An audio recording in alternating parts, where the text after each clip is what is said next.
So this is an overview of the evaluation for an SGD for Medicaid first draft. Let's see. So the outcomes that this draft was guided by these outcomes here, which were culled from conversations with Sue Mason over the last year or two about what she's looking for in the eval process. Also last week, Sue, you were telling us that you really wanted to see a picture, kind of a mental picture of the beneficiary in the application. And so that was really another guiding force to throughout to say, will this help the Medicaid reviewers really to see who this person is? Um, the other big kind of principle was um, that using this report to mirror sort of the anticipated or desired flow of an AAC evaluation. So if we consider the audience for this report to be the local SLPs and not the AAC consultants, um, then I was looking at what is the flow of information that we need to provide from their perspective. And that I'll explain a little bit more about that. But the hope is that this is a dynamic document that the local SLPs will use throughout their evaluation and not just see as paperwork to do at the end of the eval. Um, the fourth outcome that we wanted to achieve, I think, is to ensure that the content and the language reflect a range of beneficiaries. So young children, school age adults, different disabilities and abilities, etc. And also that we reflected in our terminology the range of mobile technologies. So mobile devices like an iPad and specialized devices like, NovaChat, et cetera, and that one wasn't seen as preferable over the other based on the language. Okay, so the first part here just really sets the stage so the provider is clear as to why we're doing this report and what kind of outcomes we want. Um, Within the form itself, I've used very minimal instructions.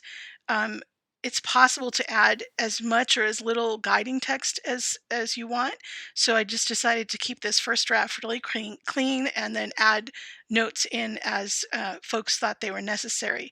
The other decision is whether we're going to have a parallel guiding document, so this identical form but with notes about what to put into it, and or whether we would have a version where you could hover over a word and or a phrase and get a pop-up of notes about what is expected in that area, which is something you can do in Word. I'm just not sure if it can be translated into the different versions of the form that the Medicaid would have. Okay. So starting off with the beneficiary, again, thinking about what's the process that we want that SLP to go through. So previously, the report started with kind of a range of technical and clinical questions, and some of them seemed a little premature, sort of like, who's your durable medical provider, and what's your decision about, um, insurance and different things like that, which are important, but it seemed a bit premature when we haven't even initiated a trial yet, ostensibly. Um, Also, sometimes it was information that was redundant with information found elsewhere or would be better fit elsewhere. Um, and lastly, I think that the part that I ran into was SLPs would sit down to start to complete the form, and immediately they would get sort of sidetracked by having to stop and, go look up information or refer to other sources, and it would sort of be like a barrier to moving forward, and it kind of disrupted the flow of getting going with the application. So basically, what I've included here is just the beneficiary information that we know and need to know to get started. So I did include a little bit more information about who is completing the form because I thought that would be significant moving forward, say for a reviewer to know who is completing it and what's their relationship. Is it a home SLP? Is it a school SLP, et cetera?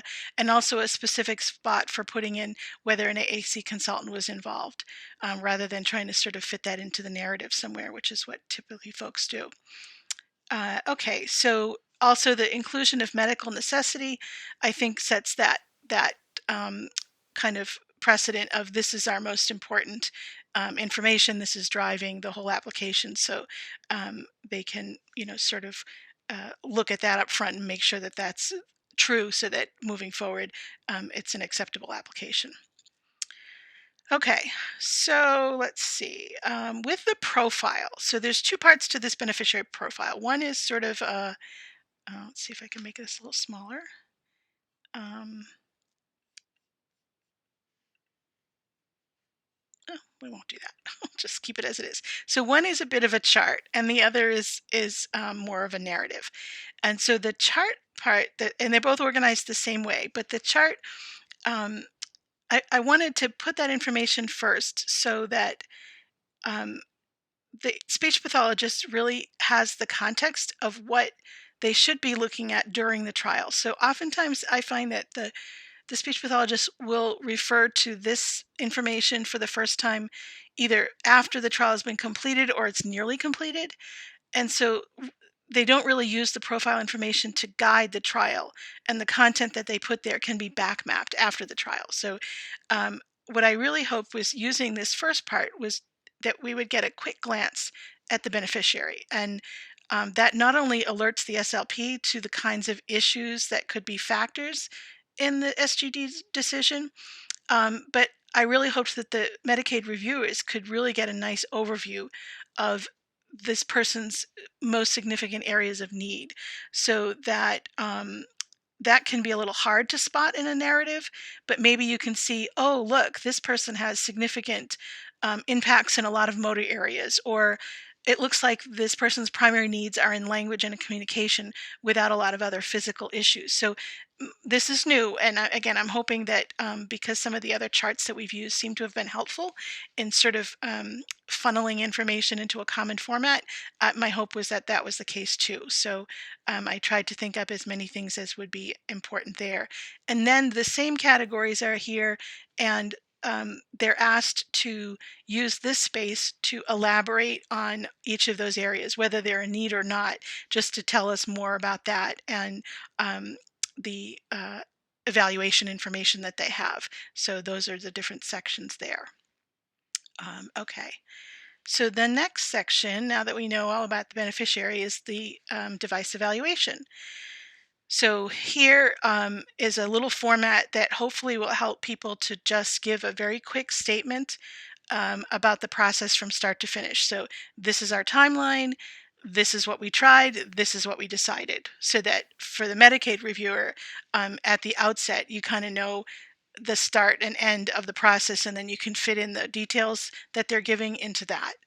Um, Here is where the SLP is going to articulate whether they selected a mobile communication device or a specialized communication device. And we had some good conversation about terms to use for each of those. I did go to the RERC paper on mobile technologies, and I pulled out all of the different ways they referred to these two types of devices. Um, One of the constrictions that we have, or restrictions, is we are considering both of these SGDs. So we can't use that term for one or the other. So the mobile device is basically a commercially available device, and the specialized is one that's designed specifically for an AAC user. So the only other variation that might work would be a commercial communication device, which sounded just too far removed for me, but I'm open to any other wording. But these were the ones that seemed to be the most consistent with what was being used in the literature. So, and here's where they would explain why they're choosing a more specialized device if that's appropriate. Okay, so now that we know the overview, we get into the process that was used to identify the selected device and peripherals. So there's three parts to this little section here. The first is looking at the device and the trial kind of context. So let's see. Um, there's actually a supplementary document that you'll see at the end, which has much of this same information requested and can be used in sort of a planning purpose. And then that information can be cut and pasted into the form here. So it would serve dual duty at sort of um, achieving the information needed here, but also helping the team to make a plan. So let's see. The This is pretty straightforward. The device, the application, what kind of the page set looks like, any particular features or settings. Again, when you're using this for planning, this is a good time to say, we've set it up for this and we want to keep this at that, so that the team can kind of know what the settings were for the device. This is a team training and prep is uh, sort of a better, let's see, process and good practice kind of place. So it's a little bit superfluous maybe, but it's a way for us to kind of reinforce that the team has to have had some knowledge about the program that they're using and how to use it and such. So it gives us a place to put that. Underneath is participating team members. So who is involved in the trial, and then where and when did you conduct the trial, and the performance notes, which come next, which is about the beneficiaries, sort of performance and response. Um, that will, what's the context through which, in the lens through which we view this, right? So the performance notes um, tell us about the access, and how did that work and what did that look like, and did you make any adjustments, etc. Was the beneficiary engaged in and interested in the application? To what degree did they initiate, and how independent were they? What were the language functions that they were using, and maybe some examples of those? And also, what was their baseline end-line performance, sort of more on the competencies? And again, there's a supplementary chart which can be included with that same information without having to use a narrative here. Okay, the last part of the trial section is looking at an analysis of the information above. So based on all of that, tell us how you got to the decision about selecting this particular device and application. So input from partners about ease of use, or usefulness or response, etc. Here is a specific section for looking at the medical health and safety applications. So, in what ways can this be used to offset the medical necessity, and be appropriate for those instances? And then a section for including any information about why other items were not selected, whether they be applications or peripherals, etc. So, if you did a multi-step process and this was your final um, kind of setup, you can have a place to detail, these are the other things that we did try, and here's why we're not selecting those.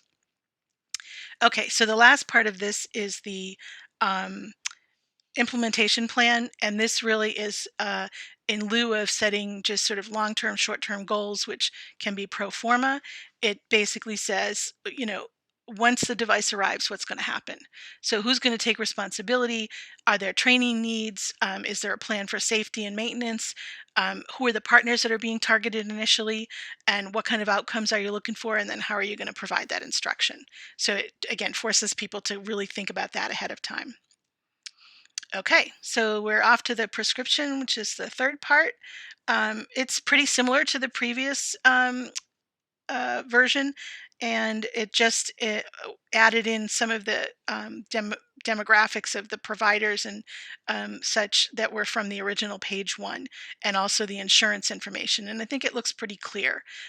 We also adjusted the shipping information to not be so specific to like small dog and such. But yeah, that should be pretty straightforward, not a lot. And now we have like one location where all the important names and numbers are located, and really minimal redundancy. Here's where you would put all of the information. Um, because this is a prescription for the iPad only, it does say iPad, and then the rest are considered iPad peripherals. So this is a place where they can kind of at any point check off that yes, this is going to be needed. So then when they go to write the list, they can say, oh yeah, I forgot we needed a stand, or we needed a speakers or something, and make sure that they have that listed. So this is kind of a placeholder for, we know we need this, and then once we decide on a specific one, we can kind of list that. And then here are those signatures, etc., for the players. Okay, the DME agreement is unchanged, so that's exactly as it was, that form.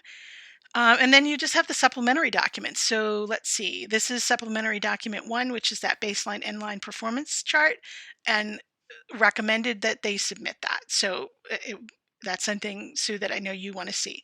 Other than that, there's really very few changes in here. I know Ashley was going to make some suggestions about some of the um, different operations and responses that she sees with her clients. So we can add those in, and would love to have this be updated with other meaningful shifts and performance that we see. Um, the device trial planning form, it might look similar to the area of the application that asks about the trial process, but this again could be used more for planning. So you can, if you're a consultant working with a team, you can say, okay, what's the device we're using in the app and what display, etc. What are we trying to accomplish with this? Have we had any training? And then what's our plan for safety during the trial? And then based on this specific application and device, where are you going to use it? Who's going to use it? What are you going to do with it? Kind of thing. So this would really map out the entire device trial process by, saying, okay, how many different activities are you going to target? And if you want to have them work on specific words, it gives you a place for everything. And you can make multiple copies of that if you have more context that you want to identify. But it's sort of your blueprint, if you will, for the trial. And then the third document is just kind of a generic data collection form. Can absolutely be adjusted, but it's um, collecting performance data and input data on those activities. So just to try and be comprehensive in the documents. And I think this is the last one, which is if you're looking at more than one device or application, this is where you would summarize. Here's what we, say you were doing an eye gaze and you were comparing, scanning or not, and or two different systems, direct select versus scanning or an eye gaze. You can articulate. This was the results of number one. This was the results of number two, and then in your narrative, then up above, you can talk about like why you picked one over the other. So this is just a place more for not necessarily submitted, but more for the team to kind of process what their decision. And I think that is it. So this is I'm going to send a copy of this form for you to look at while you're maybe looking at this, or look at afterwards, or print or whatever. But I am hoping to get thoughts and feedback, and so that we can as soon as possible um, submit this officially to Medicaid as a suggested format, and go ahead from there. Okay.